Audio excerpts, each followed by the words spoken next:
So what I plan to do in this little journey I'm going to take you with, hi, Dr. Zaytoon, welcome. I didn't say anything important yet. We were waiting for you. So what I'm going to do during the little journey that I want to share with you is to help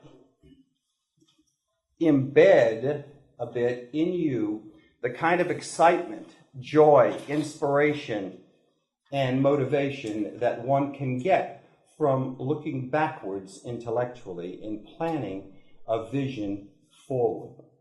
And I'll do this by example. I chose the value, or rather the title of this talk in a high-minded way. When Jake Wiltshire said, what are you going to talk about? I said, well, I'll just say the modern value of early writings in medicine and dentistry. Little did I know that he would hold me to that task. Not only that, but then when I started putting this little show together, all the books had already been transferred to UNC, and I was going to use the collection as examples. So they had the books, I had the title, and let's see what comes of it.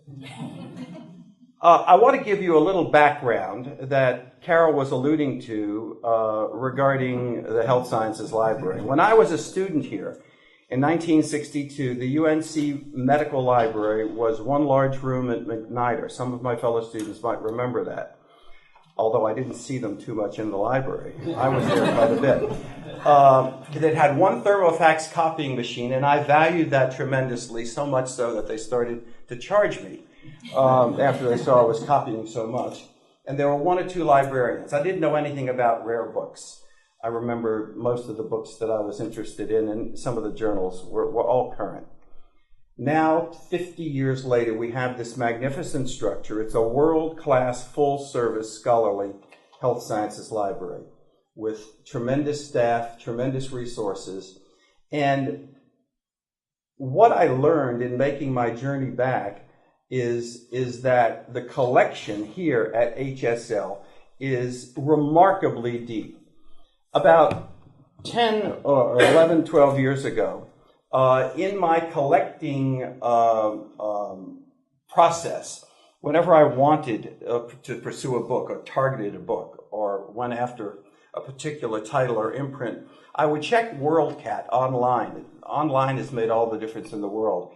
And WorldCat is the world catalog of libraries. And you can look up a title by title, an author or subject, and you can find what libraries has that book or is listed to have that book. And quite frankly, as I got more and more involved in collecting, I wanted rarer titles. I wanted something more special. It's sort of like big game hunting without really hurting anybody. And so I found most of the books that I was looking for, they listed in the short list of ownership UNC Health Sciences Library. And I quickly came to the conclusion that something unbeknownst to me, this library had a very powerful collection related to dental medicine. Well, in 2005, I made email contact with the library. It was to inquire, is there anyone there who's in charge of the rare books collection? Anyone I could speak with? Anyone as distorted in their personality regarding the old books as I was? You know, we as we get older, we develop these pathologies. We don't label them as such, but they're called specializations. But I did find Diane McKenzie, who was the special collections librarian at UNC. And she was wonderful, and she was happy also to find someone beleaguered with the same disease.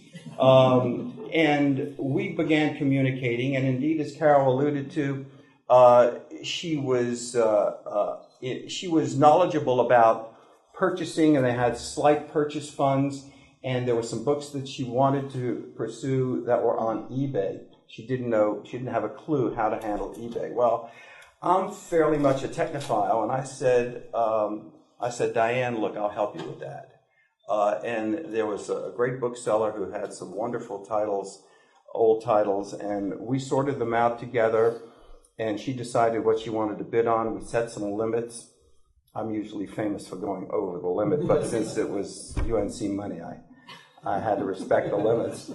And then I went on eBay, and I have a lightning, finish. You have to finish in milliseconds to get what you want. And I delivered like 3 of the 5 books she wanted, and she was absolutely tickled, and we felt that we had a 1-2 punch that put UNC the top of the eBay rare book list.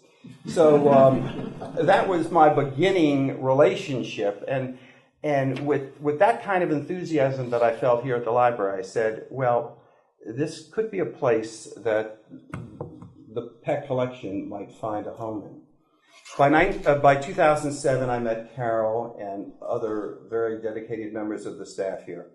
And that was a time that Diane was retiring, and by then I had given the library several books of Angliana, some rare books by Edward Ango, his German editions, and also the first book on dental medicine written in Italian by Antonio Campani, Odontologia Ossea, which is very rare. And so that was the beginning of my relationship with the Health Sciences Library. I also learned along the way that the Health Sciences Library Special Collections had, just coincidentally, by virtue of various focus of gifters, had pretty dedicated collections in neurology, neurosurgery, psychiatry, cardiology and cardiac surgery by Dr. Wilcox, and in dentistry, remarkably in dentistry. And not just a matter-of-fact collection, about 300 pre-1930 books related to dentistry here. The oldest was 1563, Bartolomeo Eustachi, or Eustachius in his Latinized version, the tube connecting the middle ear and the nasopharynx, of course, named eponymously after him. And one of his most wonderful books in 1563 is Libellus de Dentibus, a short treatise on teeth. There are only 7 copies in the USA, one of them here, a magnificent copy. So I was very excited that I found, that I discovered personally not a budding collection, but a very substantial collection in the same area that I was collecting.